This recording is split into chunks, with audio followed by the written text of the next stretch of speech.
അഊദു ചൊല്ലൽ, ഓതൽ അഥവാ ശരണം തേടൽ.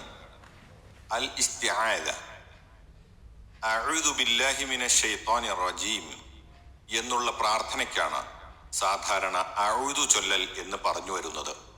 ആട്ടപ്പെട്ട അഥവാ ശപിക്കപ്പെട്ട പിശാചിൽ നിന്ന് ഞാൻ അള്ളാഹുവിനോട് ശരണം തേടുന്നു എന്നാണ് അതിൻ്റെ അർത്ഥം. മനുഷ്യന്റെ ആജീവനാന്ത ശത്രുവും അവന്റെ നന്മയിൽ ഏറ്റവും കടുത്ത അസൂയാലുവുമത്രേ പിശാച്.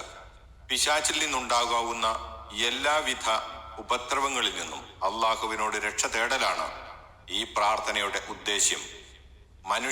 മനുഷ്യവർഗത്തിൽ തന്നെ പലതരം ശത്രുക്കളുണ്ട്. ആ ശത്രുക്കളിൽ നിന്നുള്ള രക്ഷയ്ക്കു വേണ്ടിയും നാം അള്ളാഹുവിനോട് പ്രാർത്ഥിക്കേണ്ടിയിരിക്കുന്നു. എന്നാൽ ശത്രുക്കളിൽ നിന്ന് നേരിടുന്ന ഉപദ്രവങ്ങളും അതിനുള്ള നിവാരണങ്ങളും കുറെയെല്ലാം നമുക്ക് ഊഹിക്കാവുന്നതും മനസ്സിലാക്കാവുന്നതുമാകുന്നു. പിശാചാണെങ്കിൽ നമുക്ക് കാണുവാൻ കഴിയാത്ത ഒരു അദൃശ്യ ജീവി, അടിക്കുറുപ്പ്. പിശാച് വർഗത്തെയും ആ വർഗത്തെ നിഷേധിക്കുന്നവരുടെ വാദത്തെയും സംബന്ധിച്ച് സൂറത്തുൽ ഹിജ്ർ അഥവാ 13-ാം അധ്യായത്തിന് ശേഷം കൊടുത്തിട്ടുള്ള വ്യാഖ്യാനക്കുറിപ്പിൽ വിവരിച്ചിട്ടുണ്ട്.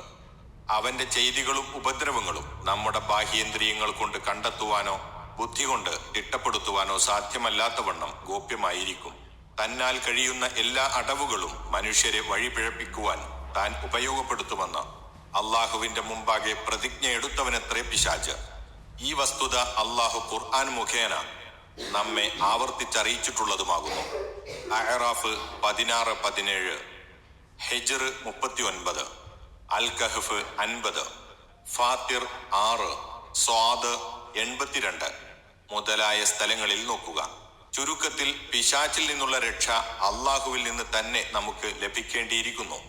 മനുഷ്യരും പിശാചുക്കളുമാകുന്ന രണ്ടു തരം ശത്രുക്കളുടെയും ഉപദ്രവങ്ങളിൽ നിന്നുള്ള രക്ഷാമാർഗങ്ങളെ സംബന്ധിച്ച് ഒന്നിച്ച് ഉപദേശം നൽകുന്ന ഖുർആൻ വചനങ്ങൾ പരിശോധിച്ചാൽ മേൽപ്പറഞ്ഞ പരമാർത്ഥം, പിശാചിന്റെ ഉപദ്രവങ്ങളിൽ നിന്ന് രക്ഷപ്പെടുവാനുള്ള ഏകമാർഗം അള്ളാഹുവിനോട് രക്ഷ തേടലാണെന്ന വസ്തുത മനസ്സിലാക്കാവുന്നതാണ്. ഇമാം ഇബ്നു കസീർ റഹിമഹുല്ല ചൂണ്ടിക്കാട്ടിയതുപോലെ രണ്ട് ശത്രുക്കളിൽ നിന്നുള്ള രക്ഷാമാർഗങ്ങളെപ്പറ്റി ഒന്നിച്ച് വിവരിക്കുന്ന 3 സ്ഥലങ്ങളാണ് ഖുർആനിലുള്ളത്. ഇതാണവ. 1. നീ മാപ്പ് സ്വീകരിക്കുകയും സദാചാരം അഥവാ സൽക്കാര്യം കൊണ്ട് കൽപ്പിക്കുകയും വിവരമില്ലാത്ത മൂഢന്മാരിൽ നിന്ന് തിരിഞ്ഞു കളയുകയും ചെയ്യുക. പിശാചിൽ നിന്ന് വല്ല ദുഷ്പ്രേരണയും വല്ലപ്പോഴും നിന്നെ ഇളക്കി വിടുന്ന പക്ഷം നീ അള്ളാഹുവിനോട് ശരണം തേടുക. നിശ്ചയമായും അവൻ കേൾക്കുന്നവനും അറിയുന്നവനുമാണ്.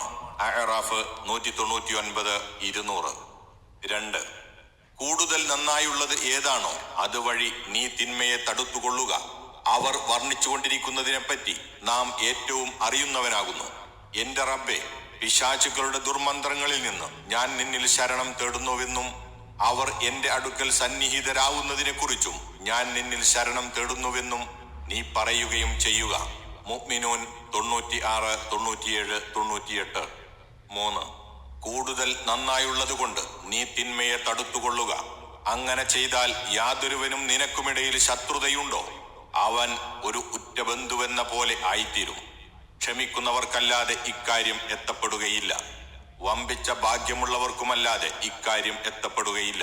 വല്ലപ്പോഴും പിശാചിൽ നിന്ന് വല്ല ദുഷ്പ്രേരണയും നിന്നെ ഇളക്കിവിടുന്ന പക്ഷം നീ അള്ളാഹുവിൽ ശരണം തേടിക്കൊള്ളുക.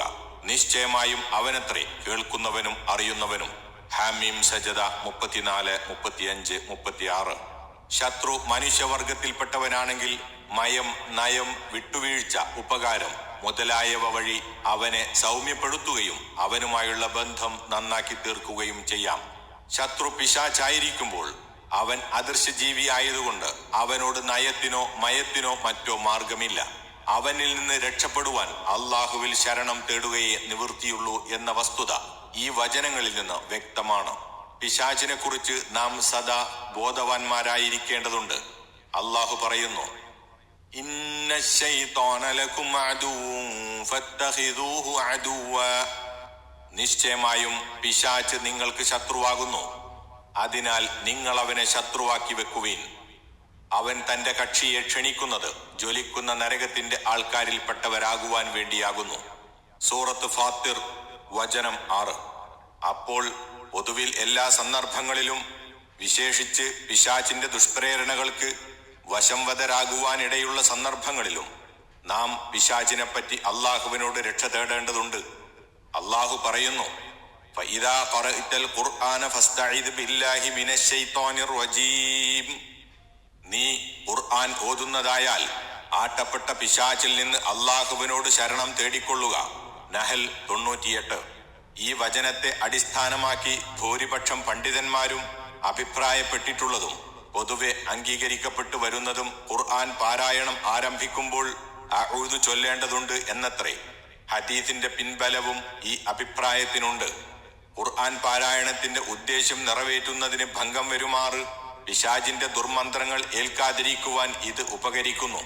അവന്റെ ദുർമന്ത്രത്തിന് സന്ദർഭം കാണുന്നിടത്തൊക്കെ അഊദു ചൊല്ലുന്നത് നന്നായിരിക്കുമെന്ന് ബുഖാരി റഹിമഹുല്ലയും മറ്റും ഉദ്ധരിച്ച ഒരു ഹദീസിൽ നിന്ന് മനസ്സിലാക്കാവുന്നതാകുന്നു.